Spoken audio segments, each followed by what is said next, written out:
여러분, 성경에는요 명확한 주인공이 있습니다. 성경 전체 66권이 흘러가는 이야기하는 명확한 주인공이 누구죠?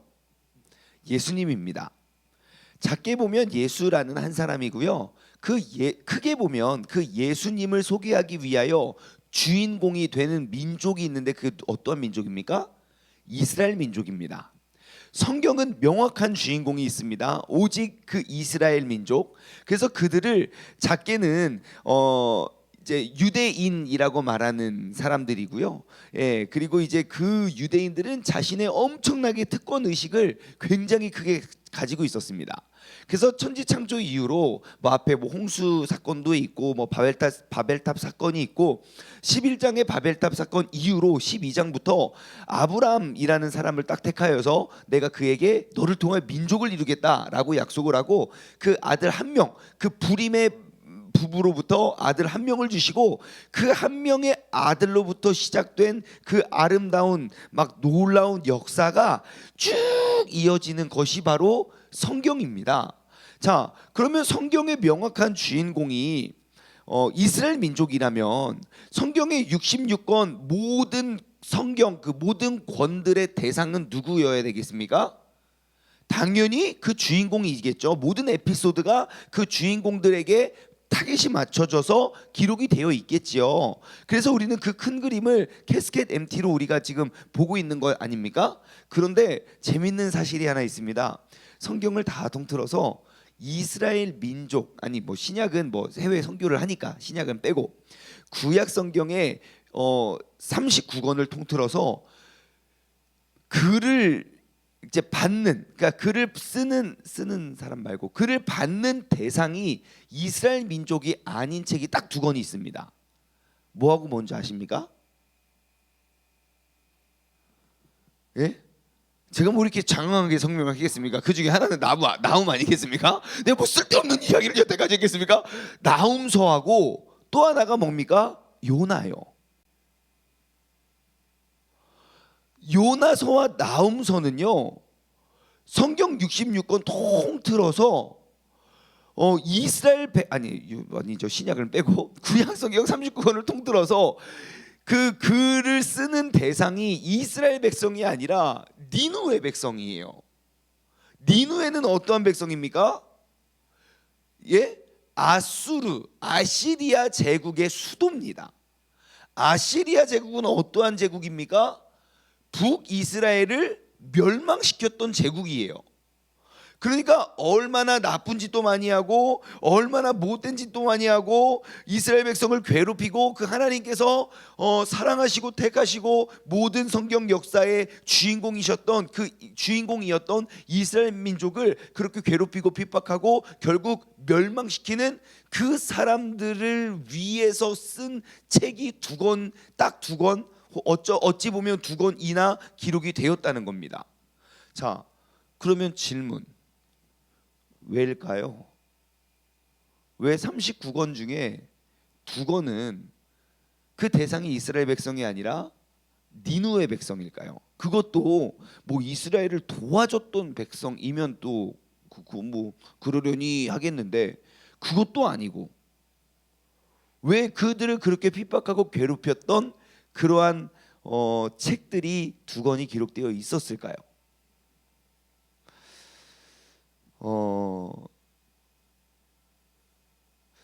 잠시 후에 말씀을 나눠보면 답을 얻게 됩니다. 그러면 우리가 한번 살펴보죠. 요나서는 어떠한 책이고 나훔서는 어떠한 책인지.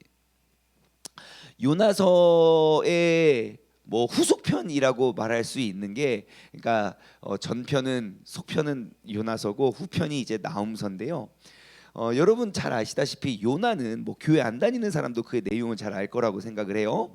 요나서는 그 니느웨 백성을 멸하시고자 하시는 그 하나님의 계획을 이제 요나라는 선지자가 이제 요나는 어디 나라 사람입니까? 예, 이스라엘 사람이에요.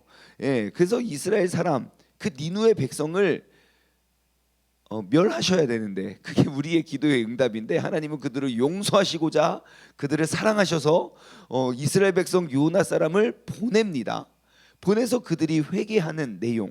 그러니까 멸망받아야 마땅한 니누의 백성이 하나님 그 요나의 메시지를 듣고 그것을 하나님의 음성으로 알아듣고 회개하는 내용이 요나서죠. 참고로 요나는요 남유다의 사람일까요? 북이스라엘 사람일까요? 여기까진 몰랐지요. 이건 유튜브에 대답을 한번 답을 들어보도록 하겠습니다. 자, 요나는 남쪽의 사람이었을까요? 북쪽에 살았을까요? 유튜브로 답을 올려주시면 감사하겠습니다. 자, 그리고 그게 이제 회개하고 하나님이 그들을 사랑하고 그들을 용서하고 용납하는 모습을 본 요나가 화가 나서 막 하나님한테 반항하다가 요나서가 끝나요. 예, 그렇죠? 하나님의 크신 사랑, 그 크신 마음을 갖고 있지 않았던 요나는 하나님께 불평불만하다 끝나요. 자, 그리고 요나, 미가가 등장하고 그 다음에 기록된 게 나훔입니다. 나훔은요 요나서가 쓰여진 대략 한 150년 후에 쓰여진 책이에요. 근데 나훔서는요 남유다 출신의 선지자입니다. 그럼 요나는 어디 쪽 출신일까요? 유튜브에 답이 안 올라오고 있는 거 보니까 요나서는 북쪽이고요. 북이스라엘의 선지자고요. 나훔은 남유다 출신의 선지자입니다. 근데 그 나훔서는요 똑같은 나라, 똑같은 지역, 똑같은 민족 그 니누의 멸망과 진노와 진멸과 너희는 완전히 진멸할 거야라는 그런 명확한 메시지. 더 이상 기회도 없고 오늘도 보면 알겠지만 오늘 본문 내용을 보시면 알겠지만 완벽한 멸망을 선포합니다. 그 회개가 200년이 안 가요. 한 150년. 네, 한 150년쯤 되거든요. 그러니까 믿음을 지켜가기가 그렇게 어려운 것 같아요. 자, 그렇죠? 자, 그러면 이스라엘 백성, 다시 말해 그 선민이라고 하는 사람들을 그토록 괴롭히고 또 죽이고 또 묵살했던 그러한 사람들을 살려내기 위해서 요나를 보내신 하나님. 우리는 그 요나서를 통해서 뭘 알 수 있습니까? 무엇보다도 하나님의 사랑을 알 수 있습니다. 누구까지 사랑하신다고요? 네? 이방 민족 조금 더 들어가면요. 맞아요, 이방 민족. 근데 그 유대인들, 아니 이 북이스라엘 사람들에게 있어서 아수르 사람들, 그 니누의 사람들은 어떠한 사람일까요? 단지 그냥 이방인일까요? 그렇죠. 누구까지도 사랑하시는, 원수까지도 사랑하시는 그 하나님의 마음을, 그 성품을 우리는 알 수 있어요. 자, 그러면 나훔서를 통해서 우리가 알 수 있는 하나님의 모습은 무엇일까요? 그 죄악되고 그토록 사랑하시면서 그 원수까지도 그렇게 사랑하시고 그 원수를 사랑하지 못하는 요나에 대해서 막 잎사귀를 막 말렸다가 막 잎사귀를 줬다가 했던 그 하나님의 마음이 있지만 그 죄에 대해서 혹은 그 하나님의 백성에 대해서 공격하고 나쁜 짓을 했던 그러한 죄악들에 대해서 철저히 심판하시는 하나님의 모습을 볼 수 있습니다. 그래서 여러분 요나서하고 나훔서를 같이 비교해서 보시면 완전 남극과 남극과 북극은 좀 비슷한 분위기입니까? 완전 북극과 아프리카 정도? 예, 완전 뜨겁고 완전 차가운 그러한 양극의 하나님의 모습을 볼 수 있다는 거예요. 그래서 우리가 아까 드렸던 질문, 왜 하나님은 나훔과 요나서를 왜 이스라엘 백성이 아닌 그들의 원수 같은 사람들을 위한 책을 왜 기록했을까? 제가 정한 답은 이렇습니다. 제가 정한 답은 이방인들을 위해 기록된 이 두 권의 책을 통해서 우리는 하나님이 누구신지를 알 수 있게 돼요. 하나님은 누구십니까? 하나님은 사랑의 하나님입니다. 또 하나님은 어떠한 분이십니까? 하나님은 공의의 하나님입니다. 그 하나님의 사랑과 그 사랑이 얼마나 큰지에 대해서 요나서는 너무 잘 보여주고 있고요. 그 죄에 대해서 심판하신 하나님의 공의가 얼마나 무서운지 우리는 나훔서를 통하여 발견할 수 있게 되는 것입니다. 여러분, 하나님의 모습과 하나님의 성품, 그분이 어떠한 분이신가 궁금하시거들랑 여러분 요나서하고 나훔서를 이렇게 비교해 가면서 읽으시면 여러분은 그 하나님의 마음을 우리가 발견할 수 있지 않을까 생각해 봅니다. 자, 아무튼 제가 내린 결론이에요. 예, 이러한 모습을 보여주기 위해서 하나님은 그 이방인을 위한 그 두 권의 책을 이제 성경 속에 담아내지 않았을까 저는 생각해 봅니다. 아무튼 모쪼록 여러분, 성경은 이렇게 기묘한 책입니다. 우리가 알면 알수록, 우리가 읽으면 읽을수록 정말 놀랍고 신기한 책임을 여러분 꼭 기억하시기 바라겠고, 그래서 이제 앞으로 진행되는 이 나훔서의 이야기는요, 이제 그 니느웨 백성들의 그 진멸과 그들의 이제 심판하시는 하나님이 얼마나 무서운지에 대해서 우리가 계속 한번 살펴보게 될 것입니다. 자, 오늘 본문 말씀 1절부터 보시면요, 자, 니느웨에 대한 경고, 예, 그 니느웨 백성들에 대한 경고입니다. 그들은 정말 왕으로부터 모든 백성들뿐만 아니라 이제 짐승에 이르기까지 막 전 국민적인 그런 큰 회개가 일어났었고 정말 종교의 개혁이 있었지만 그 믿음 역시 200년을 채 넘기지 못하고 하나님의 이러한 그 진노의 메시지, 그 묵시가 여기에 담겨져 있습니다. 자, 2절인데요. 여호와는, 자, 미리 질문을 드리겠습니다. 2절 말씀에서 반복되는 단어, 다시 말해 중요한 단어일 수도 있고요, 굉장히 강조하고자 하는 단어가 있습니다. 무엇인지 한번 발견하면서 찾으시기 바랍니다. 아까 대답이 올라왔는데, 대박난 그녀님 남유다 땡 북이스라엘이었습니다. 네.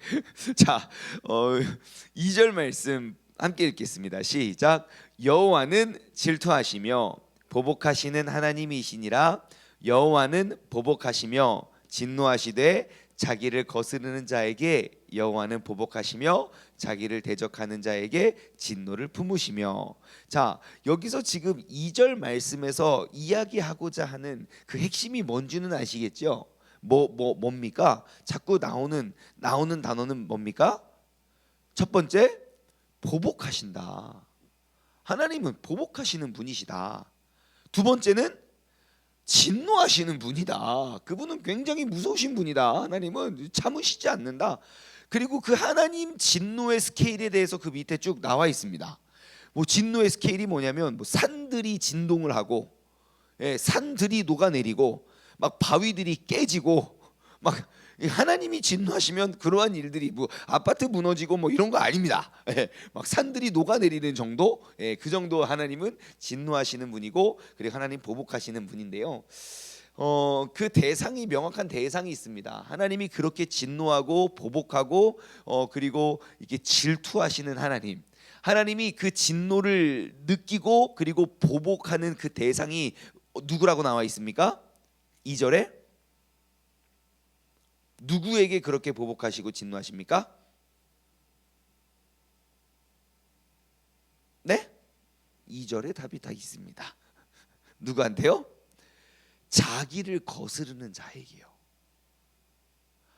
나에게 거스르는 자에게는 하나님은 그냥 쉽게 넘어가지 않는다는 거예요. 나의 뜻에 거스르는 사람들, 그리고 나의 말씀에 거스르는 사람들을 하나님은 진노하시고 보복하시는 분이라는 거예요. 예, 물론 사랑하시지만 그 사랑의 또 다른 표현으로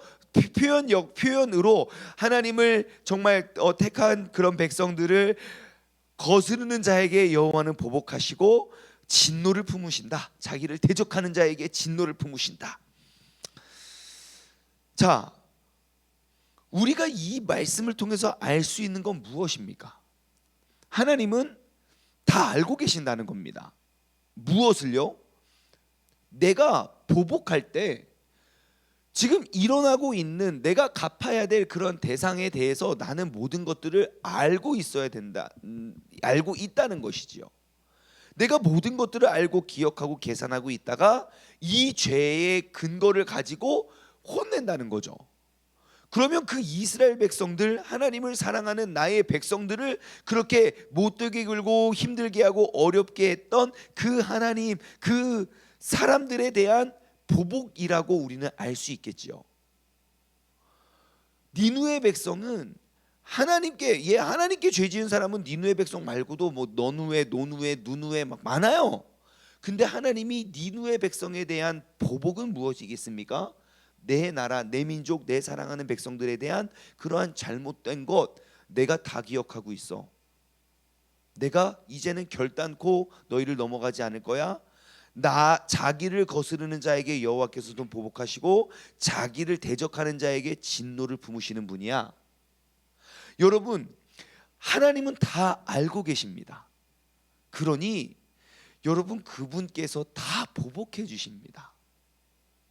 그러니 내가 보복하지 못했다고 해서 너무 마음 아파하거나 잠 못 이루지 마시기 바랍니다. 하나님께 넘겨버리십시오. 그것이 하나님께서 사랑하시는 하나님의 백성이라면 우리가 가져야 될 태도입니다. 마음에 담아두지 말고 하나님께 맡기자. 주어를 빼먹었네요. 원수를 마음에 담아두지 말고 하나님께 맡기자. 시작. 예, 여러분, 원수는요, 아니 원수도 아닙니까? 왼수입니까? 왼수는요, 우리가 마음에 담아둘 대상이 아니라 하나님께 내어 맡겨야 될 대상입니다. 예를 한 가지 들어볼까요? 그 원수를 같은 상황 속인데요, 원수를 마음에 담아둔 사람과 하나님께 내어 맡긴 사람의 대표적인 예가 바로 다윗과 사울이 아닐까 싶어요. 예, 사실 사울에게 있어서 다윗은 원수도 아닌데요, 본인이 그를 원수라고 생각하고 그를 마음에서 단 한순간도 떠내보낸 적이 없습니다. 그러니 마음에 하나님이 계셔야 되는데 하나님이 안 가고 나니까 원수가 내 안에 샥 들어오게 된 거예요. 그리고 났더니 이 사람의 인생의 모든 의미를 다 잃어버리게 됩니다. 내가 그놈 미움 때문에 아무것도 못해요. 그는 키도 크고 정말 모두가 누가 생각하기에도 그는 왕이 될 상이지만 그러한 조건을, 그러한 선물을 하나님으로부터 받았음에도 불구하고 그의 인생은 너무너무 비참하고 잔인하게 결국 죽음에 이르게 되지요. 하지만 정말 다윗 입장에서는 사울은 진짜 원수예요. 그렇죠? 내가 뭘 잘못했어야 잘못된 책임을 받겠지만 나는 잘못이 하나도 없는데 나를 그렇게 못된 사람으로 여기고 나를 그렇게 행동했으니까요. 중현아, 제 카메라가 조금 겹쳤니? 왜 내가 두 개가 보이지? 그렇습니다. 예, 나의 모습이 두 개가 보여서 얘에 비춰서 그런가? 네, 아무튼 저의 모습이 두 개로 보입니다. 저는 자,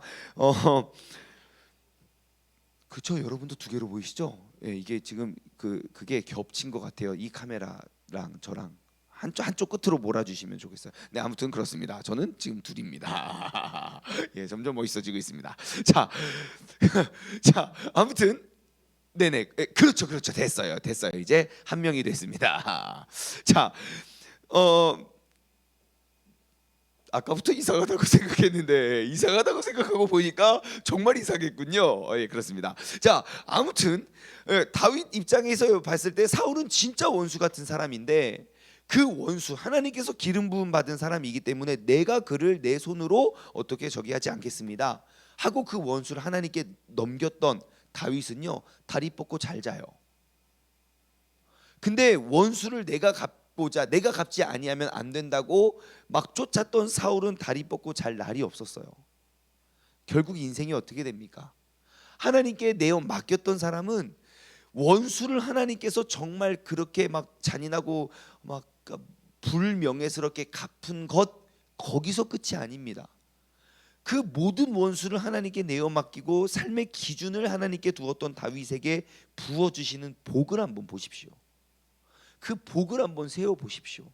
다윗이 누리는 복. 여러분, 우리가 원수를 내 마음에 담아두는 것이 아니라 원수를 하나님께 내어 맡겼을 때 하나님께서 그 삶을 보고 다 기억하고 계십니다. 여러분, 하나님께 맡기십시오. 내 손으로 못 갚았다고 어떻게 하나님 나한테 이럴 수가 있냐고가 아니라 그거 하나님께서 보복하실 일입니다. 하나님은 그 사랑하는 하나님의 백성에 대해서 너무너무 못하고 너무너무 힘들게 하는 것들 다 기억하고 계십니다. 여러분, 우리가 원수는 모두 다 하나님께 내어 맡길 수 있는 그러한 지혜로운 사람 되기를 주님의 이름으로 간절히 소망합니다. 2절 말씀을 다시 읽고 오늘 말씀을 마치겠습니다. 여호와는 질투하시는 하나님입니다. 그렇기 때문에 그분께서 보복하십니다. 여호와는 보복하시며 진노하시되 자기를 거스르는 자에게 여호와는 보복하시며 자기를 대적하는 자에게 진노를 품으시며. 우리 하나님은요, 보복하시는 하나님입니다. 그렇기 때문에 여러분, 나를 너무 힘들게 하고 나를 너무 낭망하게 하고 정말 아무 이유 없이 특히 더욱더 억울하고 분한 상황 속에서 나를 공격하는 사람들 내 마음에 품지 마시고 보복하시는 하나님께 내어 맡겨서 여러분 다리 뻗고 주무시기를 주님의 이름으로 소망합니다. 기도하겠습니다. 하나님 아버지, 감사합니다. 오늘 이 아침에 또 나훔서라는 또 큰 책을 통하여 우리가 또 하나님의 마음과 하나님의 성품을 알게 하여 주심에 감사드립니다. 하나님, 우리의 하나님은 보복하시는 하나님임을 우리가 말씀을 통해 발견합니다. 원수를 갚으시는 건 하나님이지 내가 아님을 우리는 다시 한번 생각합니다. 하나님, 나의 모든 신경과 또 나의 모든 스트레스와 또 모든 나의 마음을 또 무너뜨리는 그런 모든 원수들을 이 시간 하나님께 내어 맡기고, 아버지 하나님, 내가 마음 편히 그 모든 것들을 주님께 내어 맡길 수 있는 믿음의 사람 되게 하여 주옵소서. 그로 말미암아 정말 주님께서 갚으시고 주님께서 행하시는 일들 속에서 우리가 더욱더 큰 은혜와 축복을 누릴 수 있는 믿음의 사람 되게 하여 주옵소서. 감사드리며 이 모든 말씀 살아계신 예수 그리스도의 이름으로 감사하며 기도드리옵나이다. 아멘.